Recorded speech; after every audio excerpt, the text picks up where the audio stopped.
ओम तत्सत् श्रीमते रामचंद्राय नमः।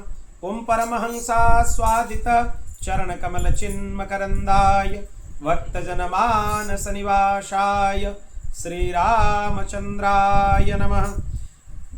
वागीशायस्य वदने लक्ष्मीर्यस्य च वक्षसि यस्यास्ते हृदये संवित् तं नृसिंहमहं भजे। विश्वसर्ग विसर्गादि नवलक्षण लक्षितं श्रीकृष्णाख्यं परं धामं जगद्धाम नमामि तत्। प्रह्लाद नारद पराशर पुंडरीक व्यासंबरीश शुक सौनक भीष्मदलिभ्यं रुक्मांगदार्जुन वसिष्ठ विभीषणादीन् पुण्यानिमन् परम भागवतान् नमामि। सच्चिदानंद रूपाय विश्वोत्पत्त्यादि हेतवे तापत्रय विनाशाय श्रीकृष्णाय वयं नुमः। जन्माद्यस्य जतन्वयादितरतश्चार्थे स्वभिज्ञः स्वराट् तेने ब्रह्महृदाय आदिकवये मुह्यन्ति यत् सूरयः। तेजो वारिमृदं यथा विनिमयो यत्र त्रिसर्गो मृषा धाम्ना स्वेन सदा निरस्तकुहकं सत्यं परं धीमहि। नारायणं नमस्कृत्य नरं चैव नरोत्तमं देवीं सरस्वतीं व्यासं ततो जयमुदीरयेत्। श्रीराम जय राम जय जय राम श्रीराम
भगवान की, श्री भक्तवत्सल भगवान की, श्री सद्गुरुदेव भगवान की, सियावर रामचंद्र की, पवन सुत हनुमान की, उमापति महादेव की। जय जय श्री राधे, जय जय श्री सीताराम। हर हर महादेव, निताय गौर हरि बोल। अनंत कटि ब्रह्मांड नायक परात्पर अखिलेश्वर भक्तवंचा कल्पतरु निखिल हे प्रत्यनीक भगवान श्री हरि की महती कृपा करुणा से आज हम कार्तिक के पवित्र मास में श्रीमद् भागवत जी के कथा में क्रमिक कथा में प्रवेश करेंगे, जिसमें कि हम लोग मूल विषयों का चर्चा करेंगे। विस्तार से सो भागवत जी का चर्चा हो ही रहा है, बहुत विस्तार से। वो तो क्रमशः होता रहेगा अपने आप, जैसे चल रहा है अभी। पर इसमें हम एक महीने में संपूर्ण ग्रंथ का, मूल ग्रंथ का जो चर्चा है उसको करेंगे। तो बिना कोई भूमिका का चर्चा किए हुए हम सीधे ही ग्रंथ में प्रवेश करते हैं। सबसे पहले ग्रंथ से पहले भागवत जी में भागवत जी का महात्म्य का वर्णन किया गया है, जो कि प्रायः सभी पुराणों में प्राप्त होता है, फिर भी दो पुराणों में सबसे विशिष्ट रूप से प्राप्त होता है। एक है पद्म पुराण और दूसरा है स्कंद पुराण। पद्म पुराण में 6 अध्यायों में महात्म्य वर्णन किया गया है और स्कंद पुराण में 4 अध्यायों में महात्म्य का वर्णन किया गया है। तो इसमें एक प्रश्न आता है कि भागवत जी का महात्म्य भागवत जी में क्यों नहीं लिखा हुआ है, दूसरे पुराणों में क्यों लिखा हुआ है? ये इसीलिए है, अपना महात्म्य खुद से बताना इसको अच्छा नहीं माना जाता है। किसी का महात्म्य अगर दूसरे कहीं से सुनने के लिए मिले तो उसको ज्यादा अच्छा माना जाता है। इसलिए भागवत जी में भागवत जी का महात्म्य नहीं लिखा है, भागवत जी का महात्म्य दूसरे पुराणों में लिखा हुआ है। और एक चीज भी यहाँ पे एक विशिष्ट बात है, सबको ये पता है कि भागवत जी व्यास जी का अंतिम कृति है, सबसे अंत में भागवत जी का लिखन व्यास जी ने किया है।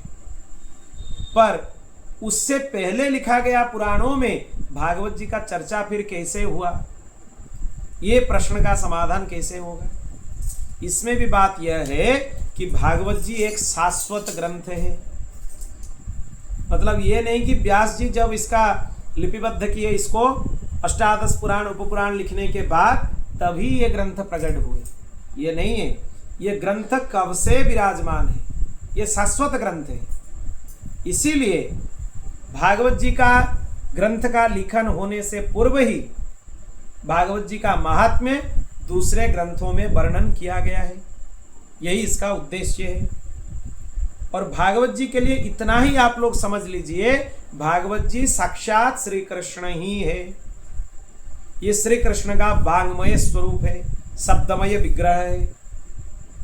अगर अक्षरों से, शब्दों से, छंदों से, श्लोक से श्री कृष्ण का अगर विग्रह का परिकल्पना किया जाए, वही विग्रह भागवत जी है। इतना समझ लेना चाहिए सरलता से। अब हम भागवत जी में प्रवेश करते हैं महात्म्य में। महात्म्य का प्रथम अध्याय, सच्चिदानंद रूपाय विश्वोत्पत्त्यादि हेतवे तापत्रय विनाशाय श्री कृष्णाय वयम नुमः। इसका बहुत विस्तार से पहले चर्चा हुआ था, 2 अध्याय खाली इसी श्लोक के ऊपर चर्चा हुआ था। इसलिए अब हम संक्षेप में इसका जो अर्थ है उसी को अनुसंधान करेंगे। यहाँ पे सच्चिदानंद स्वरूप भगवान श्री कृष्ण को नमस्कार किया गया है। सच्चिदानंद मतलब जो सत है, जो चिद है और जो आनंद है। सत मतलब जो परम सत्य है, चिद मतलब जो सभी का प्राण का आधार है, उसको चिद बोला जाता है। और आनंद मतलब जो प्रतिक्षणम वर्धमानम, मतलब कभी क्षीण नहीं होता है, उसको आनंद बोला जाता है। ये तीनों का जो मिला हुआ स्वरूप है वही है सच्चिदानंद।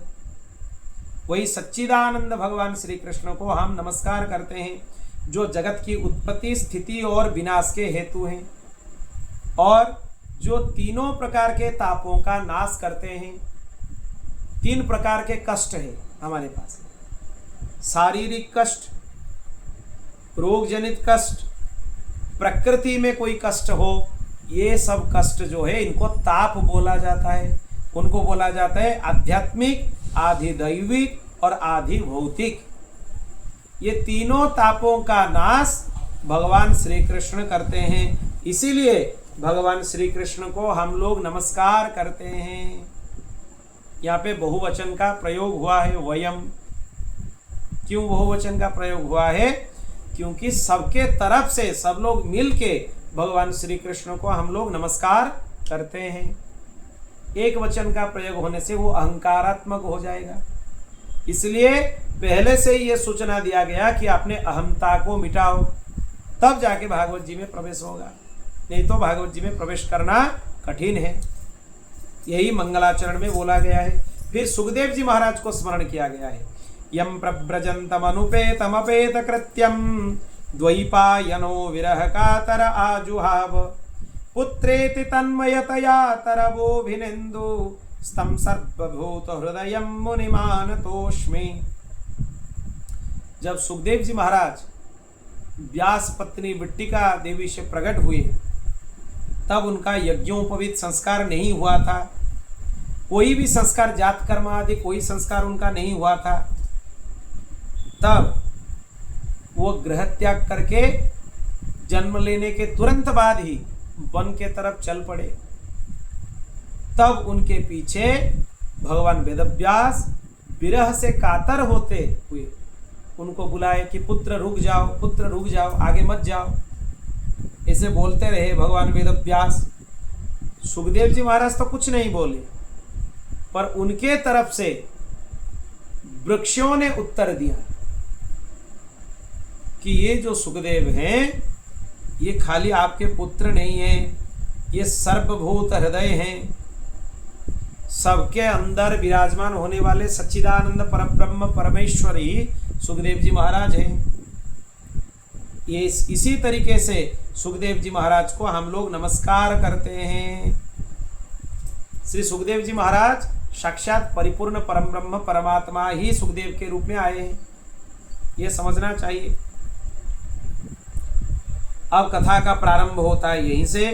नैमीशे सूतमासीन मभिवाद्य महामतिम कथामृतरसास्वाद कुशलः सौनको ब्रवीत। नैमिषारण्य में सौनकादि 88,000 मुनि विराजमान हैं।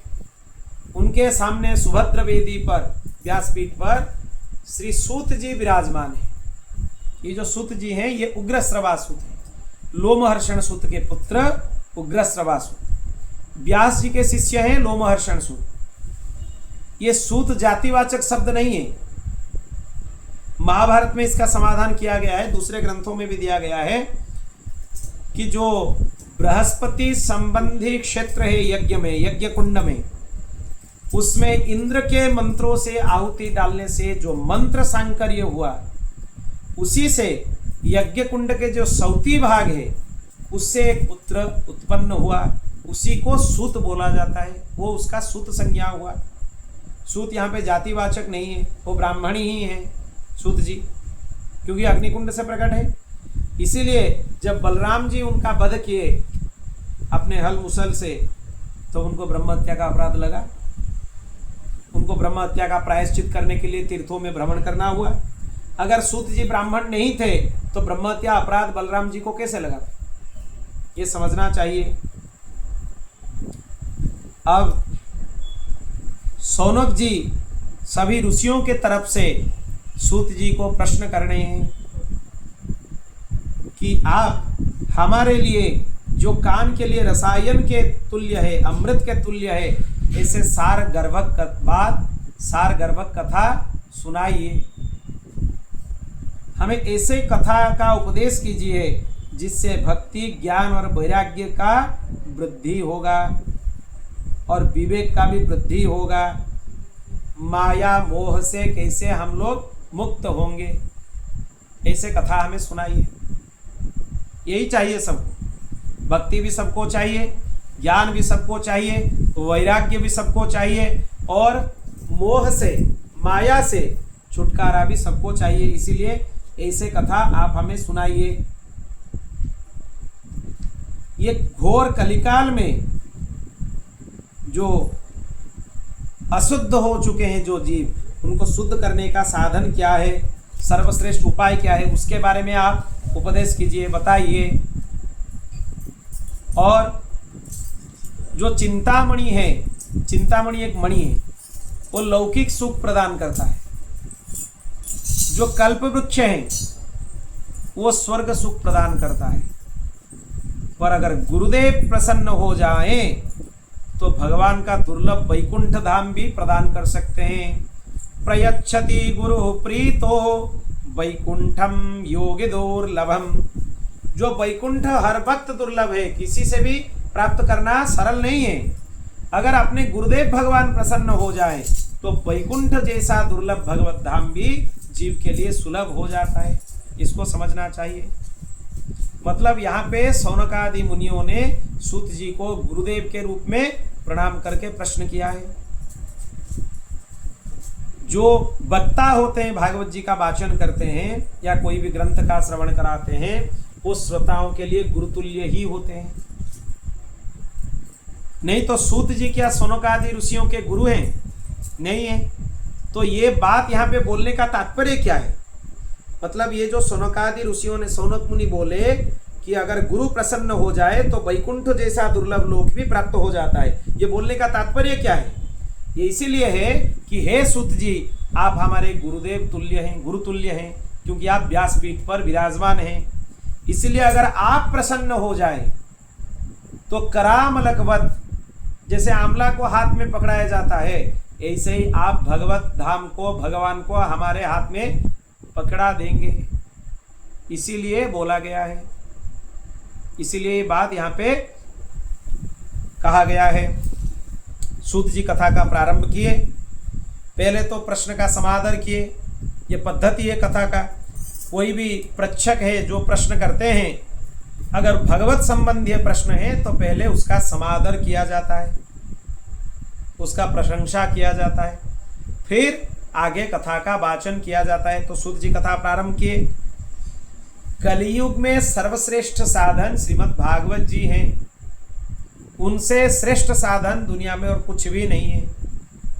काल व्यालम खग्रास त्राश निर्णास हेतवे श्रीमद् भागवतम शास्त्रम कलौ कीरेण भासितम। इसलिए जब जन्म जन्म तक पुण्य इकट्ठा होते हैं तब भागवत जी का श्रवण करने का सौभाग्य प्राप्त होता है।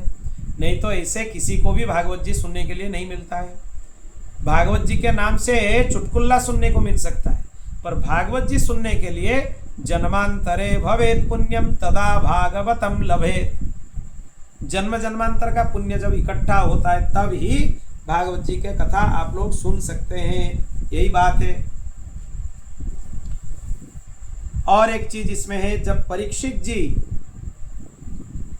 सुखदेव जी महाराज से कथा का श्रवण कर रहे थे तब देवता अपने अमृत कलश लेके वहां पे आके पहुंच गए और बोले कि राजा के पास मात्र 7 दिन का समय है, वो अमृत का पान कर ले और उसके बदले हम लोगों को कथा सुनने के लिए मिल जाए। पर सुखदेव जी महाराज मना किए कि बहुत अच्छा चीज सुखदेव जी महाराज बोले, को शोधा क्व कथा लोके क्व काचः क्व मणिर महान। जो कांच है, कांच के साथ कोई मणि का तुलना क्या किया जा सकता है? स्वर्ग का अमृत हमारे सामने कांच के तुल्य है और भागवत जी अमृत के तुल्य है। तो भागवत जी के सामने इसका विनिमय नहीं हो सकता है, व्यापार नहीं हो सकता है, व्यवसाय नहीं हो सकता है। इसीलिए अपने अमृत कलश को अपने साथ लेके यहां से चले जाओ। भगा दिए देवताओं को सुखदेव जी महाराज। स्वर्ग का अमृत कोई छोटा मोटा चीज नहीं है। स्वर्ग का अमृत प्राप्त करने के लिए भगवान को 3 अवतार धारण करना हुआ। स्वर्ग का अमृत मिलने के लिए भगवान कच्छप अवतार धारण किए। फिर अमृत कलश को लेके प्रकट होने के लिए भगवान धन्वंतरी अवतार धारण किए। फिर अमृत पान कराने के लिए भगवान को मोहिनी अवतार धारण करना हुआ। इतना ही नहीं, बासुकी नाग को रज्जु बनना हुआ। मंदराचल पर्वत को अपने पीठ पर कच्छप अवतार धारण करना हुआ। कितना सारा काम करने के बाद स्वर्ग का अमृत प्राप्त हुआ था, तो कोई मामूली चीज नहीं है। पर देखिए, कथामृत के सामने भी वो अमृत तुच्छ है। पर हम लोग कितने महामूर्ख हैं, संसार के पीछे तो पड़े हुए हैं, अमृत तो बहुत दूर का बात है। उसमें हमें भागवत जी क्या, भगवान को हम किसी भी कोने में नहीं गिनते हैं। यह हालत है हमारा। तो सुखदेव जी का बात यहाँ पे स्मरण करना चाहिए। श्रीमद् भागवती वार्ता सुराणामपि दुर्लभा।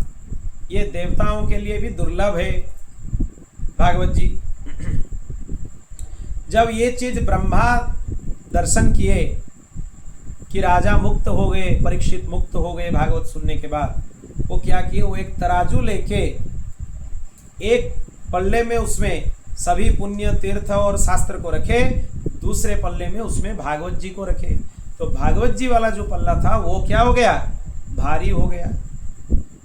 तब ब्रह्मा जी को पता चला कि भागवत जी कोई सामान्य ग्रंथ नहीं है, साक्षात भगवान श्री कृष्ण ही भागवत जी के रूप में विराजित हैं। ये यहाँ पे समझना चाहिए। अब आगे के कथा के क्रम में सूत जी वर्णन करते हैं, पूर्व काल में देवर्षि नारद को सनकादि 4 भ्राता सनक, सनंदन, सनातन, सनत कुमार ये कथा सुनाए थे। तब सौनक जी प्रश्न किए कि नारद जी एक जगह टिकते नहीं है ज़्यादा देर तक, वो कैसे भागवत जी का श्रवण किए, क्या हुआ था, वो सनकादि से कैसे मिले, ये सब प्रसंग आप हमें सुनाइए। तब प्रारंभ करते हैं भागवत जी का जो महात्म्य का कथा, वो कहाँ से प्रारंभ होता है? बद्रीनाथ से। एकदा हि विशालायां चत्वार ऋषयो मलाः सत्संगार्थम समायाता ददृशोस्तत्र नारदम। बद्री विशाल में 4 ऋषि सत्संग के लिए आए हुए थे। वहां उन्होंने नारद जी को देखा और नारद जी को उन लोगों ने प्रश्न किया कि आप चिंतातुर क्यों हैं, इतने जल्दी जल्दी आप कहाँ जा रहे हैं, हमें थोड़ा बताइए, आप इतने व्याकुल क्यों हैं? तब नारद जी ने बताया, अहम तो पृथिवीं जातो ज्ञात्वा सर्वोत्तमामिति पुष्करम च प्रयागम च काशीं गोदावरीं तथा हरिक्षेत्रं कुरुक्षेत्रं श्रीरंगम सेतुबंधनम एवमादिषु तीर्थेषु भ्रममाण इतस्ततः। इतना सारा तीर्थों का हमने भ्रमण किया। कहाँ कहाँ पे भ्रमण किया? सबसे पहले हम पुष्कर गए, फिर प्रयाग गए, फिर काशी गए, फिर गोदावरी का दर्शन किया नासिक में, फिर हरिद्वार, कुरुक्षेत्र, श्रीरंगम, सेतुबंधन, सभी जगह हम विचरण किए, पर कहीं पे हमें शांति नहीं मिली। नारद जी बताए, क्योंकि कलियुग का ग्रास सभी तीर्थ स्थान भी बन गए थे। जो चीज साधारण स्थान में देखने से भी महापाप लगता है, वो सब दृश्य, वो सब अश्लीलता तीर्थ स्थान में प्रकट हो गए हैं। ये कलियुग का प्रभाव है। इसीलिए कहीं पर भी नारद जी को शांति नहीं मिली। फिर कलियुग का तो बात ही कुछ अलग है। जो कलिमल ग्रसित जीव हैं उनमें 4 दोष होते हैं। क्या है ये 4 दोष?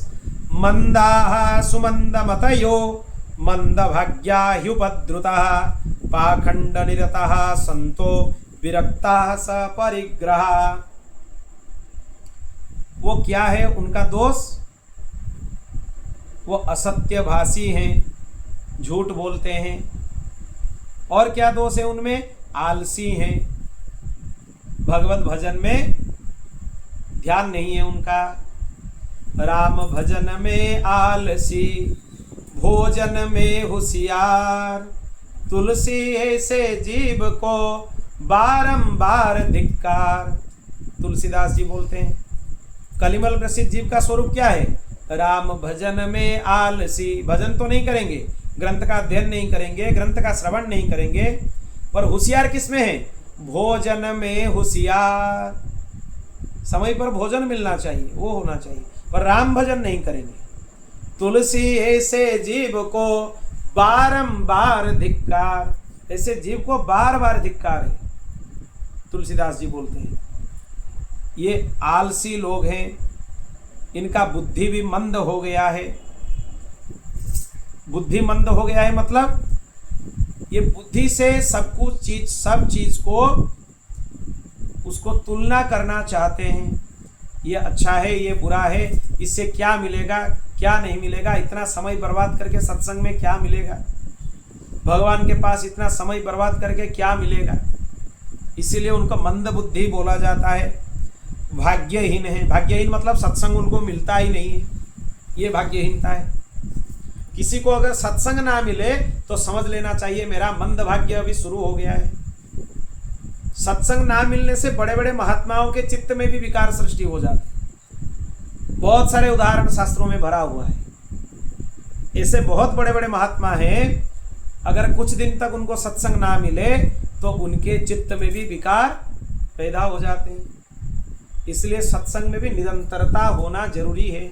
मतलब रोज सत्संग मिलना चाहिए, तब जाके चित्त शुद्ध बन सकता है, नहीं तो ये बहुत कठिन है। और उपद्रव ग्रसित हो गए हैं। उपद्रव मतलब क्या? मेरे पास समय नहीं है, बहुत काम है मेरे पास, भगवत भजन करने के लिए, कथा सुनने के लिए, सेवा करने के लिए मेरे पास समय नहीं है, ये उपद्रव है। ये 4 दोषों के कारण कलिमल ग्रसित जीवों का कल्याण नहीं हो पाता है। तो ऐसे दोष होने वाले मनुष्यों का कल्याण कैसे होगा? कैसे होगा, ये प्रश्न किया गया है। तब ये चिंतन करते हुए नारद जी कहाँ पे पहुंचे? यमुना जी के तट में पहुंच गए। मतलब कहाँ पे? वृंदावन में। पर वृंदावन में एक अद्भुत दृश्य उनके सामने प्रकट हुआ। क्या है ये दृश्य? उनके सामने एक युवती स्त्री बहुत कष्ट से, खिन्न मन से बैठी हुई थी और उसके गोद में 2 वृद्ध पुरुष अचेत अवस्था में जोर जोर से सांस ले रहे थे। ये दृश्य देख के उनको थोड़ा आश्चर्य हुआ कि ये माता, ये तो युवती हैं और उनके गोद में 2 वृद्ध कौन हैं? जानने के लिए उनके मन में कौतूहल हुआ, कैसे जाने ये। तब वो उधर से निकल के जा रहे थे, तब वो जो माता थी वो उनको बुलाई। क्या बोल के बुलाई? भो भो साधु क्षणम तिष्ठ मच्चिंतामपि नाशय दर्शनम तव लोकस्य सर्वथा गहरम परम। हे साधु, थोड़ा ठहरिए, थोड़े देर रुक जाइए, क्योंकि आपका दर्शन होने से ही चिंता नष्ट हो जाते हैं। आपके वचनों से हमें शांति प्राप्त होंगे, इसीलिए आप थोड़ा रुक जाइए, हमारा कष्ट का निदान कीजिए, कष्ट का संहार कीजिए। ऐसे वो निवेदन की। तब नारद जी पूछे कि आप कौन हैं? आपके गोद में जो 2 वृद्ध पुरुष हैं, इनका नाम क्या है? आपका परिचय क्या है? आपका पीड़ा क्या है? ये सब विस्तार से आप हमें बताइए। जब नारद जी से ये बात सुनी तो वो जो स्त्री थी वो बोलने के लिए प्रारंभ की। अहम भक्ति ऋतिक्षाता इमौ में तनयो मतो ज्ञान वैराग्य नामानो काल योगे न जर्जरौ। मैं भक्ति देवी हूँ और ये दोनों मेरे पुत्र ज्ञान और वैराग्य हैं। कलयुग के प्रभाव से ग्रसित होकर ये दोनों वृद्ध हो गए हैं। असल में वृद्ध नहीं है, ये वृद्ध हो गए हैं। बड़े बड़े पवित्र नदियों का सेवा प्राप्त होते हुए भी हमें यहाँ पे शांति नहीं मिल रहा है। मैं द्रविड़ देश में उत्पन्न हुई, दक्षिण भारत में भक्ति बोल रही है, कर्नाटक में बढ़ी, महाराष्ट्र में सम्मानित हुई, पर गुजरात में आने से मुझे बुढ़ापे ने घेर लिया, मतलब बुढ़ी हो गई भक्ति देवी। फिर कलयुग के प्रभाव से पाखंडियों ने उनके अंग को भंग कर दिया। यहाँ पे एक चीज़ है जो गुजरात के रहने वाले हैं उनको थोड़ा यहाँ पे खराब लगता है कि गुजरात में भक्ति बुढ़ी हो गई है। ये तब तक है जब तक नरसिंह मेहता जैसे भक्त का प्रागट्य नहीं हुआ था। जब नरसिंह मेहता जैसे भक्त का प्रागट्य हो गया गुर्जर के भूमि में, तब भक्ति वहाँ पे और वृद्ध नहीं रही। ये समझना चाहिए। तब तक के लिए ये बात है, उससे पहले वाले बात है, उसके बाद का नहीं है। अब तो उसमें भी एक से बढ़कर एक भक्त हुए हैं गुजरात, बहुत सारे भक्त हुए हैं गुजरात। तब पर जब मैं वृंदावन आई फिर से मैं नवयुवती बन गई, पर मेरे सामने मेरे 2 पुत्र वृद्ध हो गए। तो इनके लिए क्या किया जा सके, आप इनके लिए कुछ बताइए। तब नारद जी उनको एक चीज बोले, धन्यम वृंदावनम तेना भक्तिर नृत्यति यत्र च। वृंदावन के भूमि धन्य है जिसमें आज भी भक्ति नृत्य करती है। इसीलिए वृंदावन पहुंचने के बाद तुम्हें ये यौवनत्व पुनः प्राप्त हुआ। तब भक्ति महारानी उनको प्रश्न की कि अगर कलयुग में इतना बुराई है तो परीक्षित जी कलयुग का आने ही क्यों दिए? जो बुरा है उसको आने नहीं देना चाहिए। तब बहुत अच्छा चीज नारद जी बताए कि जो सत्पुरुष होते हैं वो दुर्गुण के तरफ ज्यादा ध्यान नहीं देते हैं। किसी में भी अगर एक भी अच्छा गुण उनको दिखने के लिए मिल जाए तो उसी के आधार से ही वो व्यक्ति का परिचय प्राप्त करते हैं। तो कलयुग में अच्छा क्या है? सबसे बड़ा चीज है कलयुग में अच्छा। इसीलिए सत्य युग में भी बहुत बड़े बड़े साधक ऋषिमुनि महर्षि योगी कलयुग में प्रकट होना चाहते हैं। क्यों? यत् फलम नास्ति तपसा न योगे न समाधिना तत्फलम लभते सम्यक कलौ केशव कीर्तना। ये कलयुग की महिमा है।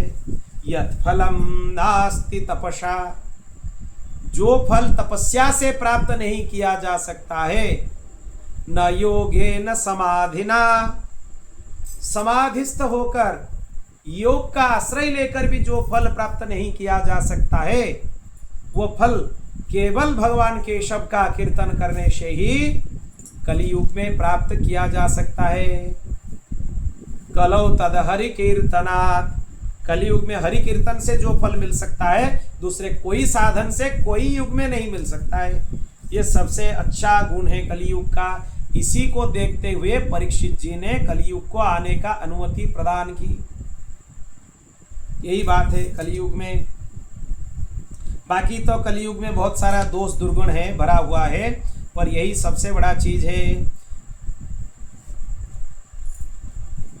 अब भक्ति महारानी नारद जी को स्तुति करती है। जयति जयति मायम जस्य कायाधवस्ते वचन रचनमेकं केवलं चाकलस्य ध्रुवपदमपि यातो यत्कृपातो ध्रुवोऽयं सकल कुशल पात्रं ब्रह्मपुत्रं नतास्मि। ये नारद जी की स्तुति है, बहुत अच्छा स्तुति है। जिसका उपदेश प्राप्त करने के बाद कयाधु के पुत्र मतलब क्या, प्रहलाद जी, वो माया पर विजय प्राप्त कर ली। नारद जी का उपदेश प्राप्त करने के बाद कयाधु का पुत्र प्रहलाद जी माया के ऊपर विजय प्राप्त कर लिए। और जिनका उपदेश प्राप्त करने के बाद उनके कृपा से ध्रुव जी ध्रुव पद को प्राप्त कर लिए। ध्रुव पदम अपि जातो यत्कृपातो ध्रुवोयम। ध्रुव जी अपने धाम को कैसे गए आपको पता है? वो काल के मस्तक पर अपने पैर रखते हुए भगवान के दिव्य विमान में विराजित होकर अपने लोक में प्रतिष्ठित हुए। कितना बड़ी बात है, समझ लीजिए। जो काल सबको परास्त कर देता है, सबको ग्रास लेता है, वही काल के मस्तक पर पैर डालकर ध्रुव जी भगवत विमान में आरूढ़ होकर भगवत दर्शन के लिए भगवत धाम को गए। वो वैकुंठ का ही एक लोक है, ध्रुवलोक, ऐसे समझना चाहिए। तो ये अद्भुत ध्रुवलोक भी आपके कृपा से ध्रुव जी को प्राप्त हुआ। ऐसे ही सर्वमंगलमय ब्रह्मा जी के पुत्र साक्षात नारद जी को मैं नमस्कार करती हूँ। भक्ति जी बोली, भक्ति जी नमस्कार की उनको। अब नारद जी बोले, देखो भक्ति, ज्यादा मन में कष्ट लाने का जरूरत नहीं है। वृथा खेदयसे बाले अहो चिंता तुरा कथम श्री कृष्ण चरणाम भोजम स्मर दुखम गमिष्यति। चिंता करने का कोई जरूरत नहीं है। भगवान श्री कृष्ण का चरणों का आश्रय ले लो, इसी से ही तुम्हारा सब दुख का नाश हो जाएगा। जो कौरवों के अत्याचारों से द्रौपदी को बचाए, जो गोप सुंदरियों को सनाथ किए, वो श्री कृष्ण कहीं चले गए हैं क्या? वो कहीं नहीं गए हैं, वो श्री कृष्ण हैं। इसीलिए कलियुग में तो केवल भगवत शरणागति ही सर्वोपरि है। भक्ति ही मोक्ष को प्रदान करा सकती है। इसीलिए भक्ति का आश्रय लेना चाहिए। और तुम भक्ति देवी, तुम तो सबसे ज्यादा प्रिय हो भगवान को, सबसे ज्यादा। इसीलिए तुम्हारे प्रार्थना से भगवान अवश्य तुम्हारे दुख को दूर करेंगे। तुम श्री कृष्ण के चरणारविंद का स्मरण करो। ये सबके लिए है। अगर आपके पास कोई दुख का बहुत जटिल स्थिति है, उस स्थिति में आपको भगवत स्मरण करना चाहिए, ना कि संसार का स्मरण करना चाहिए। संसार का स्मरण करने से क्या होगा? दुख मिलेगा, निंदा स्तुति से फंस जाएंगे, यही होगा। इससे ज़्यादा कुछ होगा क्या उसमें? इसीलिए भगवत स्मरण करके सबसे अलग हो जाना चाहिए उस क्षण में। तब देखेंगे आपको अंतर्निहित शांति की प्राप्ति होगी। बोल भक्तवत्सल भगवान की। कलिना सदृशः कोपि युगो नास्ति वरानने तस्मिन् स्वां स्थापयिष्यामि गेहे गेहे जने जने। कलियुग के समान दूसरा कोई युग नहीं है। इसलिए हे भक्ति देवी, आपको हम कलियुग में घर घर में स्थापन कराएंगे, सभी के हृदय में आपको स्थापन कराएंगे। क्योंकि भक्ति जी यहाँ पे बोली थी, अगर मेरा कष्ट दूर नहीं किया गया, विदेशम गम्यते मया, मैं ये देश छोड़कर विदेश चली जाऊंगी। तब नारद जी सोचे कि अगर विदेश चली जाएगी भक्ति तो देश का हालत क्या होगा। इसीलिए नारद जी भक्ति को समझाए कि तुम्हें विदेश नहीं जाना चाहिए। और वो क्या किए, उन दो जो वृद्ध अवस्था में थे, ज्ञान और वैराग्य, भक्ति जी के पुत्र हैं, उनको वेद, वेदांत, उपनिषद, भगवत गीता आदि विभिन्न शास्त्रों का श्रवण कराए। पर कोई भी परिश्रम सफल नहीं हुआ, सब व्यर्थ हो गया। तब क्या हुआ, आकाशवाणी हुआ वहां पे, व्योमवाणी तदैवाभुन मारुषे खिद्यतामिति उद्यम सफले स्थेयम भविष्यति न संशया। तुम सत्कर्म का आचरण करो। हे नारद जी, आपको सत्कर्म का उपदेश सनकादि भ्राता करेंगे। जो बोलेंगे वही करने से ही इनका कल्याण उद्धार हो जाएगा। और यही बात सुन के नारद जी बद्रिकाश्रम गए, क्योंकि उनको पता है सनकादि 4 ऋषि कहाँ पे रहते हैं, बद्रिकाश्रम में रहते हैं, भगवत भजन करते हैं। इसलिए नारद जी बद्रिकाश्रम चले गए और वहाँ पे सनकादिक भ्राताओं का दर्शन किए और वहाँ पे उनको प्रार्थना किए कि आप ये संशय से हमें बाहर निकालिए, क्योंकि वहाँ पे हम सब प्रयत्न कर चुके हैं, सभी ग्रंथों का श्रवण उनको करा चुके हैं, फिर भी उनका उद्धार नहीं हुआ। तब सनकादिक भ्राता उनको बोले, सत्कर्म सूचको नूनम ज्ञान यज्ञ स्मृतो बुधे श्रीमद्भागवतालाप स तु गीतः सुकादिभिः। सबसे बड़ा सत्कर्म क्या है? भागवत जी का वाचन, भागवत जी का पारायण, भागवत जी का श्रवण, ये ही सबसे बड़ा सत्कर्म है। भागवत जी का ही अनुष्ठान आपको करना चाहिए, तब जाके ये ज्ञान वैराग्य का कष्ट मिट जाएगा और भक्ति को भी आनंद प्राप्त होंगे। अब यहाँ पे एक चीज है, नारद जी उनको प्रश्न किए, बहुत अच्छा चीज प्रश्न किए। वेद वेदांत घोषैश्च गीता पाठै प्रबोधितम भक्ति ज्ञान विरागाणम नोदतिष्ठत्रिकम तदा। हम उनको भागवत जी को क्या बोला जाता है? ये सभी शास्त्रों का सार है, वेदों का सार है, उपनिषदों का सार है, भगवत गीता का भी सार है, सभी ग्रंथों का ये सार है। अगर मूल ग्रंथ सुनाने से कोई फायदा नहीं हुआ तो उसका जो सार है वो सुनाने से क्या फायदा होगा? नारद जी प्रश्न किए और ये प्रश्न भी यहाँ पे करना चाहिए, क्योंकि जहाँ पे वेद सुनाया जा चुका है, पुराणों का वाचन हो चुका है, भगवत गीता का भी वाचन हो चुका है, फिर भी उसमें कोई लाभ नहीं हुआ, तो भागवत जी सुनाने से विशेष लाभ क्या होगा उसको? नारद जी प्रश्न किए, क्योंकि भागवत जी तो सभी शास्त्रों का सार है। जब शास्त्र सुनाने से ही कुछ नहीं हुआ तो सार से क्या होने वाला है? ये प्रश्न है। पर यहाँ पे सनकादि बहुत अच्छा उत्तर दिए। देखो, इक्षुदंड जो होता है, गन्ने का रस, पूरा गन्ना में रस भरा हुआ होता है, पूरा संपूर्ण गन्ने में, पर जब उसका सार निकाला जाता है, रस निकाला जाता है, तब उससे गुड़ प्राप्त होता है, शर्करा की प्राप्ति होती है। शर्करा से जो काम किया जा सकता है, गन्ने से वो काम नहीं किया जा सकता है। तो बाकी सब शास्त्र यहाँ पे गन्ने के बराबर हैं, और गन्ने का जो सार है, शर्करा है, वो श्रीमद् भागवत है। तो भागवत जी से सार से जो काम किया जा सकता है, मूल से वो काम नहीं हो सकता। और भी दृष्टांत दिए। कोई भी वृक्ष है, फल वाला वृक्ष है, उसका सार फल के अंदर होता है, पर जो फल के अंदर जो रस है, जो आनंद है, वो कहां से मिला? वृक्ष से ही मिला है। पर वृक्ष के अंदर का जो रस है, उससे जो काम नहीं हो सकता है, फल के अंदर होने वाले रस से वो काम किया जा सकता है। इसीलिए फल का यहाँ पे ग्रहण करना चाहिए, ये बोला गया है। तीसरे उदाहरण दिए, 2 से नहीं हुआ, फिर तीसरा उदाहरण प्रदान। क्या है तीसरा? दूध का सार है घी, घृत। घृत दूध से जब दही जमा किया जाता है, दही का मंथन किया जाता है, तब दही से घृत प्राप्त होता है, मक्खन मिलता है। फिर मक्खन को गर्म किया जाता है धीमी आंच में, फिर घी मिलता है। ये उसका पद्धति है।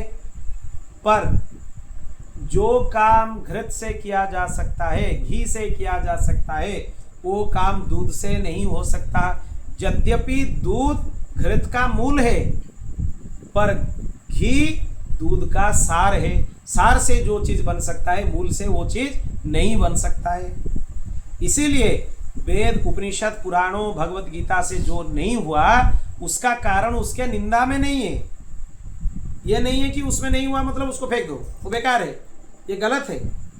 ये व्याख्या करना भी गलत है। आजकल के कुछ कुछ व्यास इसको इस तरीके से भी बोल देते हैं कि ये सब का कोई आवश्यकता नहीं है। अरे मूल नहीं होगा तो उससे सार कहाँ से मिलेगा? यहाँ पे ये चीज समझना बहुत जरूरी है। आपको शर्करा चाहिए, आप शर्करा से पहले गन्ने को ही नकार देंगे तो शर्करा कहाँ से प्राप्त होगी? आपको घी चाहिए, आप दूध को ही नकार देंगे तो घी कहाँ से प्राप्त होगा?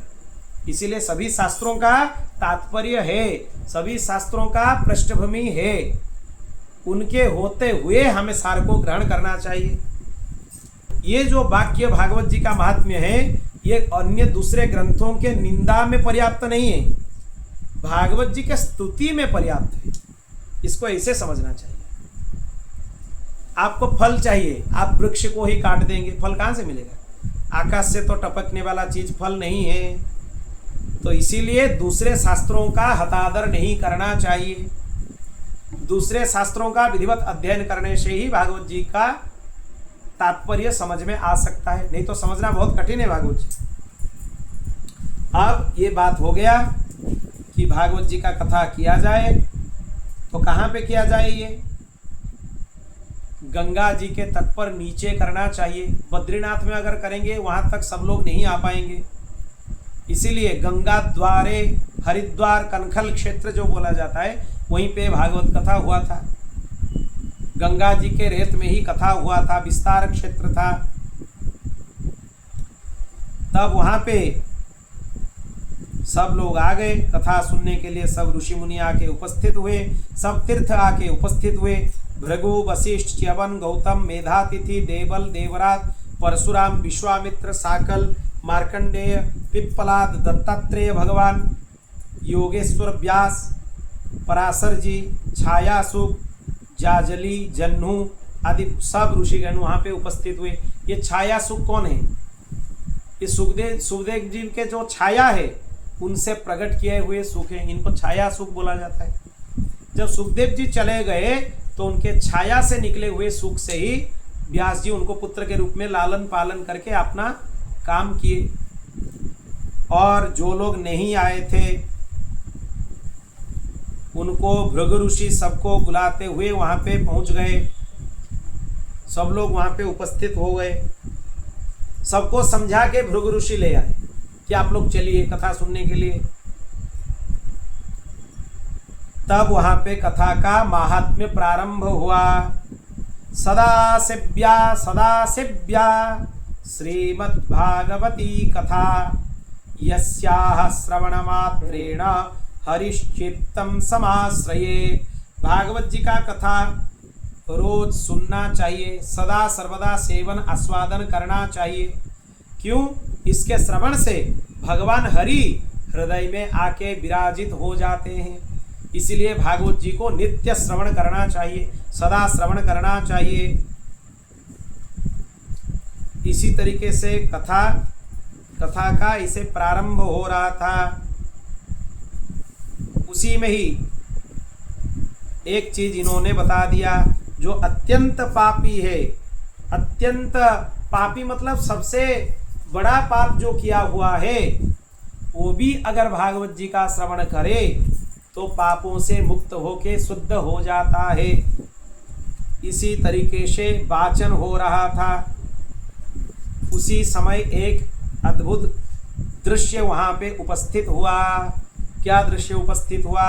भक्ति सुतौ तौ तरुणौ गृहीत्वा प्रेमैकरूपा सहसा विरासीत् श्री कृष्ण गोविंद हरे मुरारे नाथोति नामा निमुहुर्वदन्ति।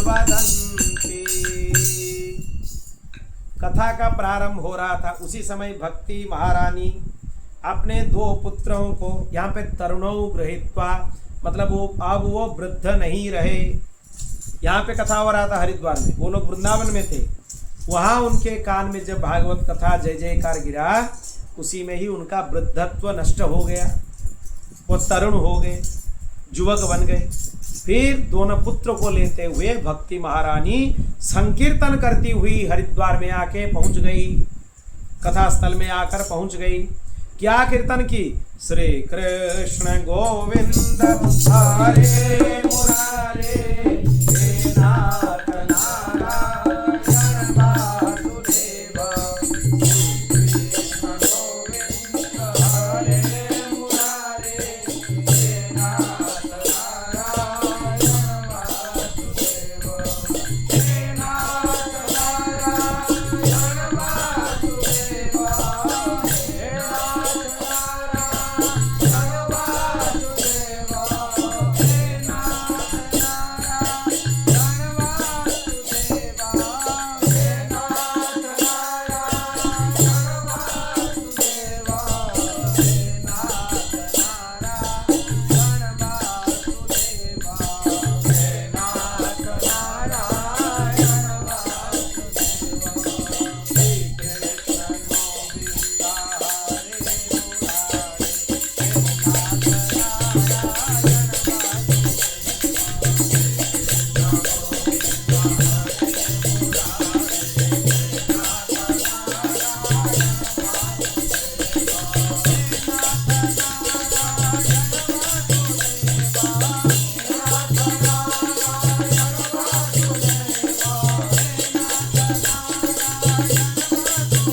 कि हमें कहाँ पे स्थान मिलेगा। सब जगह सब पंडाल भरा हुआ था।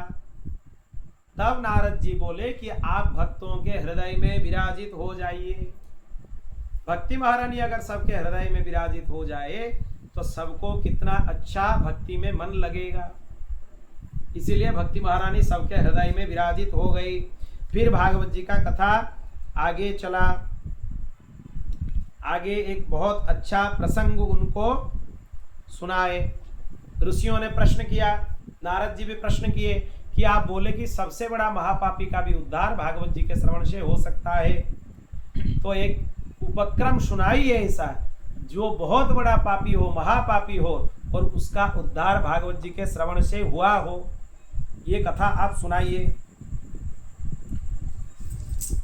इसीलिए बोला गया है कि भागवत जी के बारे में एकम भागवतम शास्त्रम मुक्तिदानेन गर्जति। एक ही शास्त्र भागवत जी है जो मुक्ति प्रदान करने के लिए गर्जन करते हैं। इतने अच्छे ग्रंथ हैं। बहुत पहले की बात है, तुंगभद्रा नाम के एक नदी के तट में आत्मदेव नाम के एक ब्राह्मण रहते थे। उनके पत्नी का नाम था धुंदुली। और आत्मदेव जो ब्राह्मण थे वो निर्धन नहीं थे, उनके पास बहुत ज्यादा धन था, पर वो अपुत्रिक थे, निसंतान थे। उनके पास कोई संतान का सुख उनको नहीं मिलता था। उसी समय वो एक दिन निश्चय किए कि ये जीवन रख के हमारा क्या फायदा होगा। सब लोग निसंतान बोल के ताना मारते हैं, बहुत कठिन परिस्थितियों का सामना करना होता है। ये धन होके भी क्या फायदा जिसमें पुत्र ना हो। तो इसीलिए ये निश्चय किए कि हम आज प्राण हार देंगे। ये निश्चय करके वो एक वहाँ पे जलाश्रय के पास बैठे हुए थे। सामने ही उनको एक सन्यासी मिल गए। असल में बात यह है कि आत्मदेव वहाँ पे बैठे हुए थे। जैसे ही उनको सन्यासी मिल गए, वो ज़्यादा उसमें अभिनय करना प्रारंभ किए कि हम मर जाएंगे, क्योंकि उनको पता है साधु सन्यासियों का हृदय में करुणा बहुत ज़्यादा भरा हुआ होता है। अगर उनके सामने कोई बोले कि हम प्राण हार देंगे, वो कुछ भी कर देते हैं। इसीलिए जब आत्मदेव को दिखे वो उनके सामने वो बोलना प्रारंभ किए कि अगर कुछ व्यवस्था ना हो सके तो हम अपना प्राण हार देंगे। तब ब्राह्मण उनको बहुत ज़्यादा समझाए कि तुम्हारे अब के जन्म क्या 7 जन्म तक तुम्हारे भाग्य में पुत्र सुख नहीं लिखा हुआ है, तो कैसे मिलेगा, नहीं हो सकता है। तो ये बोलते हैं कि हमारे घर में गोमाता है, उसका भी कोई संतति नहीं है। दिग्धनम चानपत्यस्य धिक्कूलम संततिम बिना। अगर कोई पुत्र ना हो, संतति ना हो, तो वो इतने उच्च कुल में पैदा हो के फायदा ही क्या है, बहुत कष्ट है। तब उनको ब्राह्मण जो थे वो सन्यासी उनको समझाए। क्या समझाए? मुंचा ज्ञानम प्रजारूपम बलिष्ठा कर्मणो गति विवेकम तो क्षमा साध्य त्यज संसार वासनाम सुनो विप्रमया तेद्य प्रारब्धम तु विलोकितम सप्त जन्मावधि तव पुत्रो नैव च। हे ब्राह्मण, आप पुत्र प्राप्ति का मोह को त्याग दो। कर्म की गति प्रबल है। विवेक का आश्रय लेके संसार का वासना को सर्वथा त्याग कर दो। विवेक का आश्रय लो, क्योंकि मैं तुम्हारा प्रारब्ध को स्पष्ट देख रहा हूं। इस जन्म में क्या 7 जन्म तक आपका कोई संतति होने का व्यवस्था नहीं है। इसीलिए जिसमें सुख है, जो संन्यास में सुख है, जो त्याग में सुख है, उसका अनुभव करो, भगवान का भजन करो। बहुत समझाए पर ये समझने के लिए तैयार ही नहीं है। वो बोले कि मैं अभी प्राण ही त्याग देता हूं। आप कैसे समझेंगे? आप तो सन्यासी हैं, हमारे कष्ट को कैसे जानेंगे? वैसे बात बोलना प्रारंभ कर दिए। अब देखे कि सन्यासी आफत में आ गए। अगर कुछ व्यवस्था ना करे, ब्रह्म हत्या का अपराध उन्हीं को ही लगेगा, क्योंकि ये बोल दिए आत्मदेव। देखिए, आप अगर कोई व्यवस्था अपने सामर्थ्य से ना करें तो आपके सामने ही हम प्राण त्याग करेंगे और आपको ब्रह्म हत्या का अपराध भी लगेगा। तब वो सन्यासी घबरा गए कि भला आफत को सर पर ले लिए, क्या करें अभी। इसीलिए वो एक फल दिए उनको, ये फल ले लीजिए। इसको अपने पत्नी को दीजिएगा और उनको बोलिएगा विधिवत नियमों का पालन करते हुए, शास्त्रीय सदाचार का पालन करते हुए ये फल का भक्षण करें, तब आपको संतति की प्राप्ति होगी। पर ये जो आत्मदेव जी की जो गृहिणी थी धुंधुली, ये विपरीत प्रकृति की थी, कलह प्रिया, उसको कलह ही अच्छा लगती थी, ग्रह क्लेश ही उसको अच्छा लगती थी। इसीलिए जब उसको फल मिला वो सोचने लगी, फल खाने से किसी का गर्भ होता है क्या? अगर हो भी जाए तो घर में अगर चोर आ जाएंगे, मेरा शरीर भारी हो जाएगा, मैं दौड़ के नहीं जा पाएंगी, तब क्या करेंगे हम? उस परिस्थिति में क्या करेंगे? अगर घर में आग लग जाए तो दौड़ के बाहर नहीं निकल पाएंगे। कितने नकारात्मक चिंता देखिए, कैसे घर से बाहर निकलेंगे। इसीलिए वो परीक्षा करने के दृष्टि से वो फल को अपने घर में जो गोमाता थी, उसका भी कोई संतति नहीं था, उसको खिला दी। और अपने बहन से, जिसके पास धन नहीं था, बहुत सारे पुत्र थे, उसको धन देके उसका नवजात शिशु को अपने पास ले आई। पहले अभिनय करने लगी कि हम गर्भवती हैं, फिर अभिनय करने लगी कि मेरा जो पुत्र हुआ इसको दूध मेरे स्तनों से स्रवित नहीं हो रहा है, इसलिए मेरे बहन से इसको दुग्धपान कराना होगा, ये अभिनय करने लगी। पर यहाँ पे जो गोमाता को फल खिलाया गया था, गोमाता से एक मनुष्य पुत्र निकला, पर उसका कान गोमाता के जैसे दिख रहा था, इसीलिए उनका नाम रखा गया गोकर्ण। और जिसको आत्मदेव के जो धुंधुली के बहन थी उससे जो लाया गया था, उसका नाम हुआ धुंधुकारी। कियत् कालेन तौ जातौ तरुणौ तनया बुभौ गोकर्णः पंडितो ज्ञानी धुंधुकारी महाखलः। कुछ काल के बाद जब दोनों बड़े हो गए, धुंधुकारी महाखल हुआ, खल प्रकृति की हुआ, और गोकर्ण महापंडित हुए, महाज्ञानी हुए, शास्त्रों के ज्ञाता हुए। धुंधुकारी का अपकर्म को यहाँ पे विस्तार से वर्णन करने का कोई आवश्यकता नहीं है, ये सबको पता है। चोरी करने लगा, छोटे बच्चों को कुएं में डाल देता था, किसी को मारने लगा, ऐसे बहुत सारा कुकर्म करने लगा। तब गोकर्ण के पास आके आत्मदेव जी बैठ गए। अब उनको वैराग्य हुआ, जो वैराग्य पहले ही हो जाना चाहिए था, जब वो संत समझा रहे थे, तब नहीं हुआ। ये सबका हालत है, हमारा भी यही हालत है। जब वैराग्य हमें समझना चाहिए, तब हम वैराग्य को नहीं समझते हैं। जब संसार से ठोकर खाते हैं, तब समझ में आता है कि हाँ, अभी वैराग्य हमें ग्रहण करना चाहिए। ये सबका हालत है। तब आत्मदेव आके गोकर्ण के पास बैठे और उनको प्रार्थना किए कि ये पुत्र के लिए ही हम वो यतिराज को इतने कष्ट दिए, अब ये पुत्र ही हमारे लिए आफत बन गया, कैसे इससे अपना पिंड छुड़ाए। तब गोकर्ण उनको उपदेश किए, इसको गोकर्ण गीता बोला जाता है। असार खलु संसार दुख रूपी विमोहका सुता कस्य धनम कस्य स्नेहो वंजले निशम न चेन्द्रस्य सुखम किंचिन न सुखम चक्रवर्तिनः सुखमस्ति विरक्तस्य मुनेरेकांत जीविनः। पिताजी, ये संसार असार है, इसमें कोई सार नहीं है, ये दुख रूपी दुखालय है। पुत्र किसका है? धन किसका है?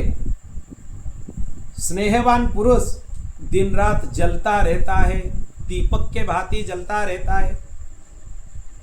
इसीलिए आप ये मोह को त्याग दीजिए कि ये पत्नी मेरा है, ये पुत्र मेरा है, ये धन मेरा है।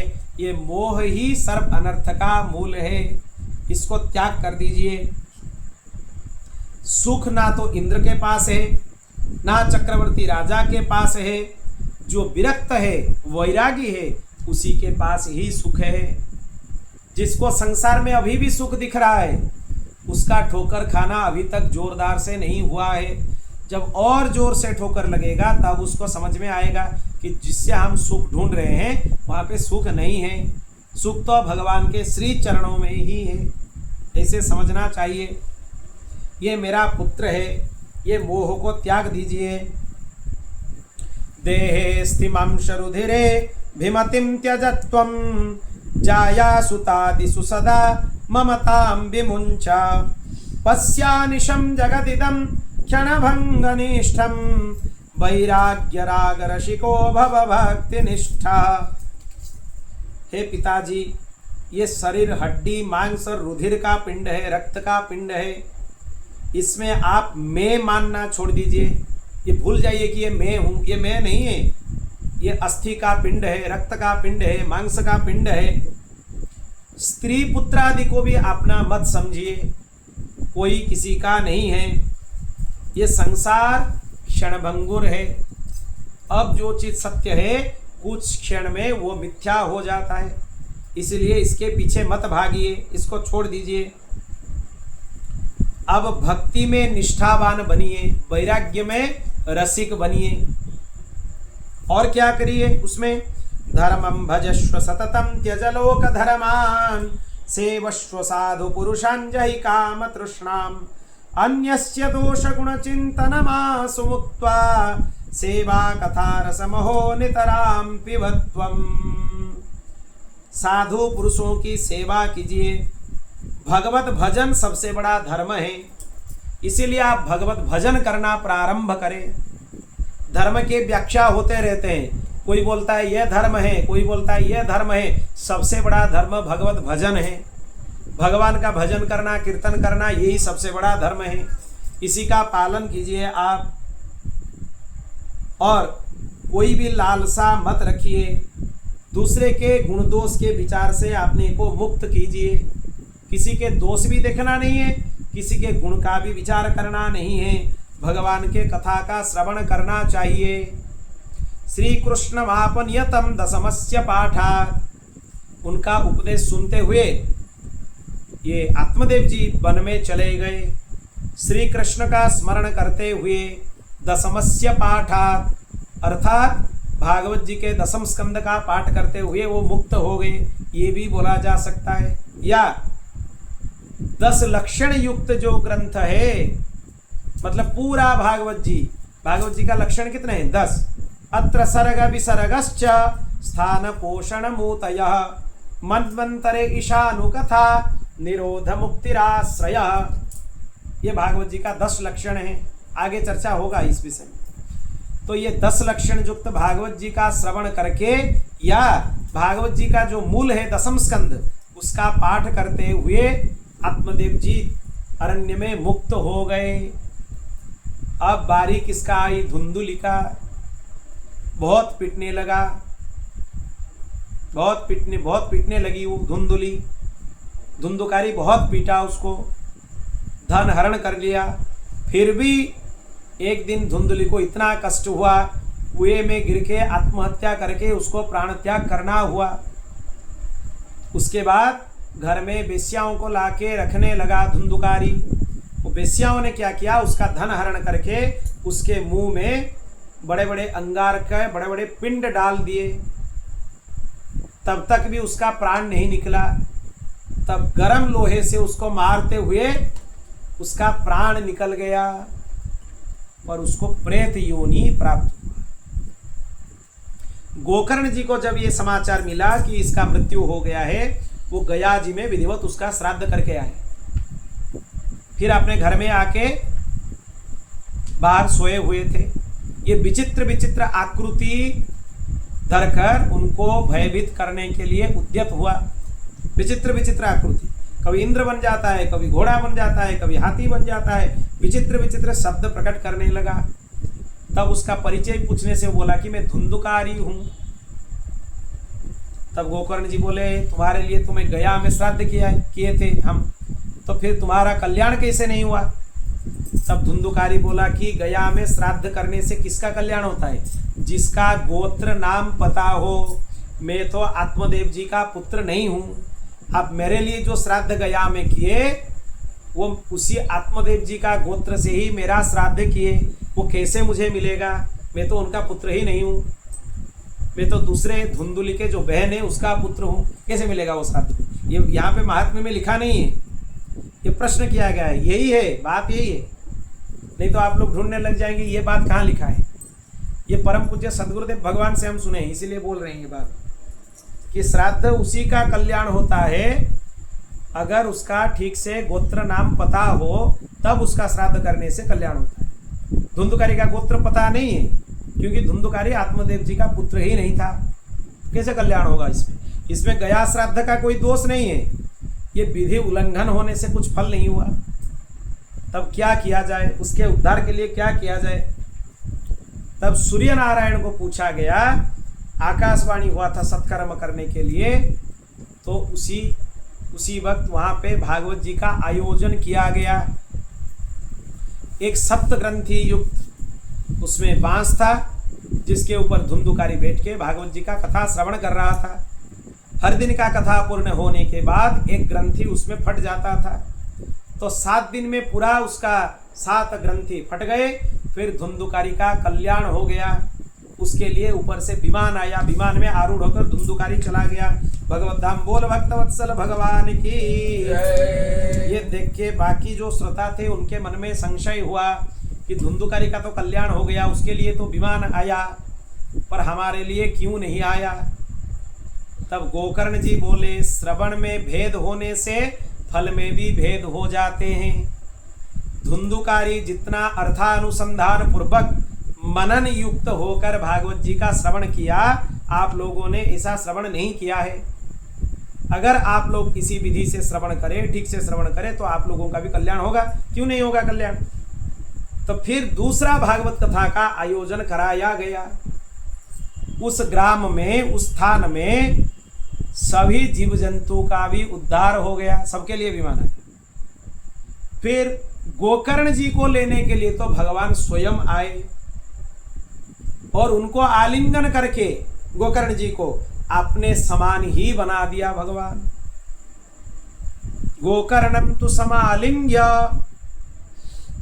गोकर्ण जी को आलिंगन करके वो अपने जैसा बपू उनको प्रदान किए। बपू मतलब शरीर, जैसे भगवान शंख चक्र गदा पद्म धारण करते हैं, नील पीतांबर, नील शरीर है, पीतांबर धारण करते हैं, गोकर्ण जी भी ऐसे ही दिखे। सारूप्य मुक्ति मतलब उनको प्राप्त। फिर भगवत धाम को चले गए। बोल भक्तवत्सल भगवान की जय। इसमें एक दृष्टांत भी दिया गया है। अयोध्यावासिनः पूर्वं यथा रामेण संगता तथा कृष्णेन ते नीता गोलोकम योगी दुर्लभम। जैसे अयोध्यावासी सबको भगवान श्री राम अपने साथ साकेत ले गए थे, इसी प्रकार सब लोग भगवान के गोलोक धाम को चले गए, सबका उद्धार हो गया। धन्या भागवती वार्ता प्रेत पीड़ा विनाशनी सप्ताहोपि तथा धन्य कृष्ण लोक फलप्रद। भागवत जी का महिमा इतना है, ये प्रेत पीड़ा को नाश करता है और इसका इतना महात्म्य है, ये साक्षात भगवत धाम को प्रदान करता है। अब इसका सुनने का विधि का यहाँ पे विधान बताया गया है। जैसे हो सके शुद्ध आहार करते हुए भागवत जी का श्रवण करना चाहिए। फलाहार हो सके तो अच्छा है, नहीं तो शुद्ध भगवान का प्रसाद ग्रहण करके भी इसका श्रवण किया जा सकता है। पर बात यह है कि जो कथा का आप श्रवण करें उसका मनन करना चाहिए, तब जाके कथा का पूरा लाभ आपको प्राप्त होगा।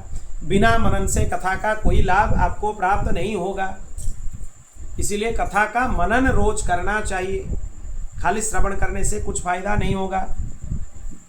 भगवान नाम जितना हो सके उतना जाप करना चाहिए और अंतिम सत्र जब पूरा हो जाए तब आहुति प्रदान करना चाहिए, आदि प्रकार से यहाँ पे बताया गया। फिर जहाँ पे नारद जी के सामने सनकादि ऋषियों ने कथा श्रवण करा रहे थे, सनकादि ऋषियों का कथा श्रवण हो रहा था, वहाँ पे भगवान प्रकट हो गए, भगवान के सब पार्षद प्रकट हो गए। फिर वहाँ पे उत्तम प्रकार से नृत्य हुआ, संकीर्तन हुआ और सबका उद्धार हो गया। भक्ति ज्ञान वैराग्य सबका उद्धार हो गया। बोल भक्त वत्सल भगवान की जय, शरणागत वत्सल भगवान की जय। भगवान श्री कृष्ण के स्वधाम गमन के बाद कलयुग के 30 वर्ष बीत जाने पर भाद्रपद की शुक्ल नवमी से सुखदेव जी 7 दिन भागवत कथा परीक्षित जी को सुनाए थे। भाद्रपद की शुक्ल नवमी से भाद्रपद की पूर्णिमा तक, इसीलिए भाद्र शुक्ला नवमी को भागवत जी का जन्म माना जाता है, यही कारण है। उससे 200 वर्ष बीत जाने पर आषाढ़ शुक्ल नवमी से गोकर्ण जी ये कथा सुनाए थे। ठीक, उसके 200 वर्ष बाद, मतलब कलियुग के 230 वर्ष के बाद, क्योंकि परीक्षित जी को 30 वर्ष के बाद सुनाया गया था और उसके 200 वर्ष के बाद गोकर्ण जी सुनाए थे। इसके पीछे कलियुग के 30 वर्ष और निकल जाने पर कार्तिक शुक्ला नवमी से सनकादि कथा श्रवण कराए थे। यही कार्तिक के महीने में ही सनकादि ऋषियों ने नारद जी को कथा श्रवण कराए थे। इसी प्रकार भागवत जी का कथा पहले हुआ था, ये समय के हिसाब से बताया गया। ये पद्म पुराणक्त महात्म्य है। और एक महात्म्य है स्कंद पुराण में, जो कि 4 अध्यायों में है। उसका विषय क्या है, संक्षेप में इतना ही आप समझ लीजिए। अगर आप भगवान के व्यावहारिक लीला का श्रवण करेंगे तो भगवान के नित्य लीला में आपका प्रवेश हो जाएगा। नित्य लीला में ऐसे ही बातों में प्रवेश नहीं होता है। जब व्यावहारिक लीला आपको सिद्ध हो जाए तब नित्य लीला में प्रवेश होता है। भगवान श्री कृष्ण के जो प्रपौत्र हैं, श्री कृष्ण के पुत्र कौन है? प्रद्युम्न। प्रद्युम्न के पुत्र है अनिरुद्ध। अनिरुद्ध के पुत्र है वज्रनाभ। उनको बोला जाता है प्रपौत्र, पौत्र के पुत्र। वो परीक्षित जी को साथ में लेते हुए ब्रजमंडल में आए थे। ब्रजमंडल में सब तीर्थ नदी लुप्त हो गए थे। तब सांडिल्य जी के पास वो लोग गए। उनके साथ भगवान श्री कृष्ण के सभी रानियां वहाँ पे विद्यमान थे, उनको भी साथ में लेके गए थे। फिर तीर्थों का इन्होंने पुनरुद्धार किया। फिर गोवर्धन के पास जाके पहुँचे, जहाँ पे उद्धव जी इनको भागवत कथा सुनाए। उसी समय कलियुग का आगमन हुआ। परीक्षित जी को जाने के लिए वहाँ पे वार्ता आ गई कि आपको चलना होगा। तब उनके मन में बहुत कष्ट हुआ कि हम भागवत जी नहीं सुन पाए उद्धव जी के मुख से। तब उद्धव जी बोले, आप चिंता मत कीजिए, आप मेरे मुंह से नहीं सुन पाए, पर आप जिसके मुख से सुनेंगे वो तो साक्षात श्री कृष्ण ही है। मतलब सुखदेव जी के मुख से ही आप सुनेंगे, इसलिए चिंता करने का कोई जरूरत नहीं है। आप जाइए, कलियुग का निग्रह कीजिए। परीक्षित जी चले गए। फिर श्री कृष्ण के जितने रानी थे 16,108 सबको, वज्रनाभ जी को सबको कथा सुना के उद्धव जी भगवान के नित्य लीला में प्रवेश करा दिए। इतना महात्म्य है भागवत जी का। बोल भक्तवत्सल भगवान की। हम भागवत जी का मंगलाचरण का स्मरण करते हैं, फिर कथा का विराम करेंगे। कल से आगे का कथा हम यहाँ से श्रवण करेंगे। जन्माद्यस्य यतोऽन्वयादितरतश्चार्थेष्वभिज्ञः स्वराट् तेने ब्रह्म हृदय आदि कवये मुह्यन्ति यत्सूरयः तेजो वारिमृदां यथा विनिमयो यत्र त्रिसर्गो मृषा धाम्ना स्वेन सदा निरस्तकुहकं सत्यं परं धीमहि। ये श्लोक के ऊपर हम 7 दिन व्याख्यान कर चुके हैं विस्तार से। अब संक्षेप में इसका अर्थ आप समझ लीजिए। जिनसे जगत की सृष्टि, स्थिति और प्रलय होता है, जो सभी पदार्थों के अंदर विराजित हैं, फिर भी सभी पदार्थों से पृथक हैं। कितने अच्छे बात देखिए, सबके अंदर हैं फिर भी सबसे पृथक हैं। जो चेतन है, जड़ नहीं पर परतंत्र नहीं है। भगवान किसी से भी परतंत्र नहीं है, स्वयं प्रकाश हैं, सर्वतंत्र स्वतंत्र हैं।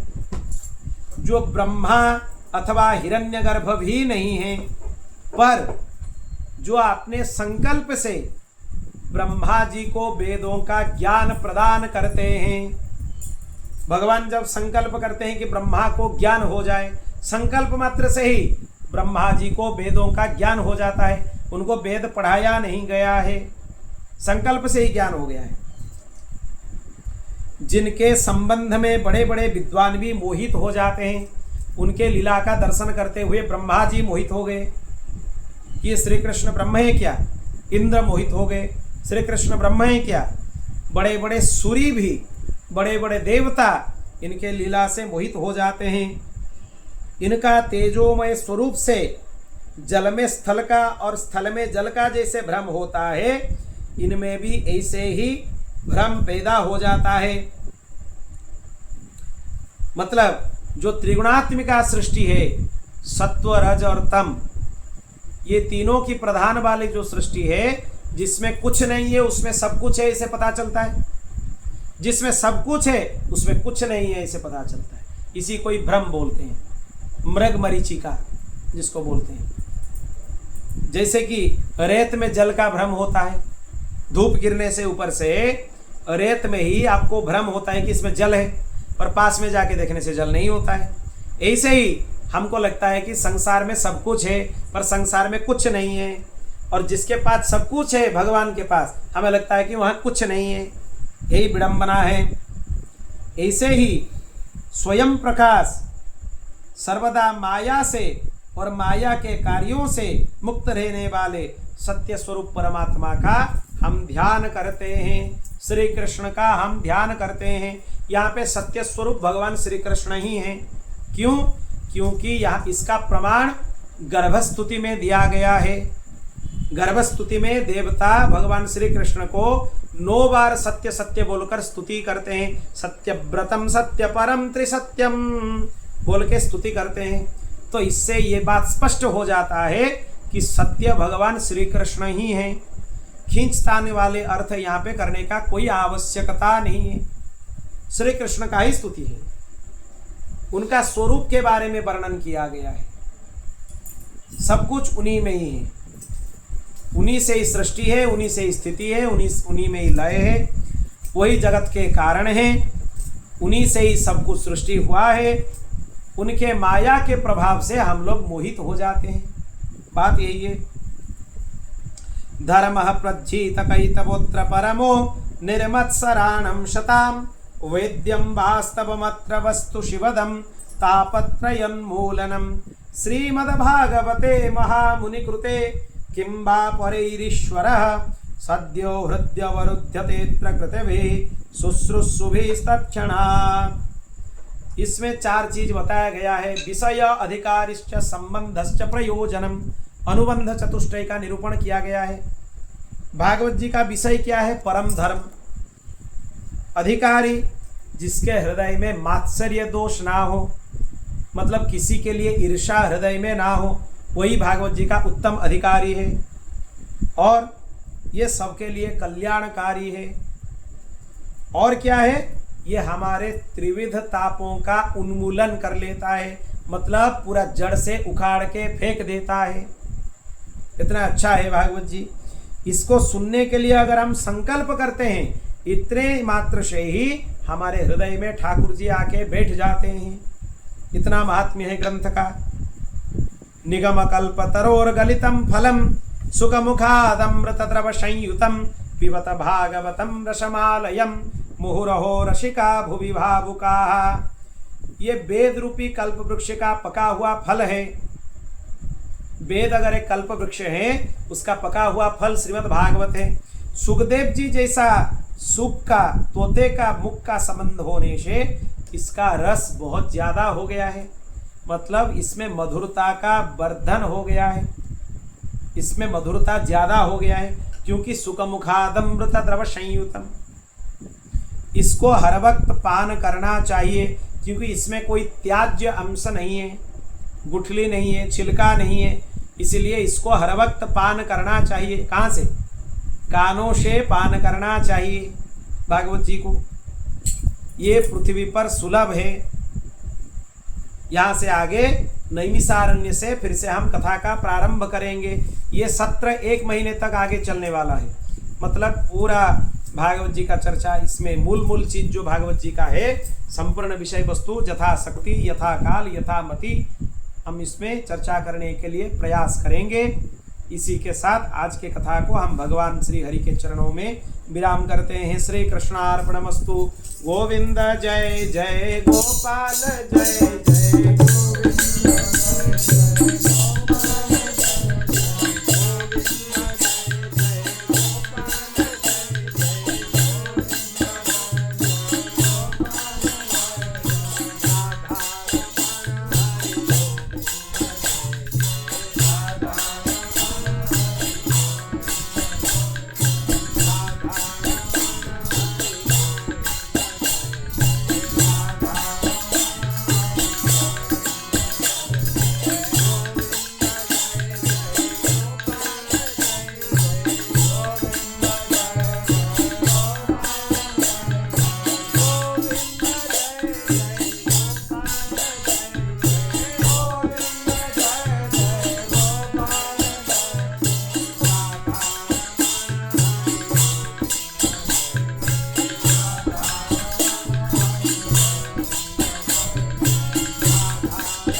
पूर्णमादाय पूर्णमेवावशिष्यते। हरि ओम शांति शांति शांति।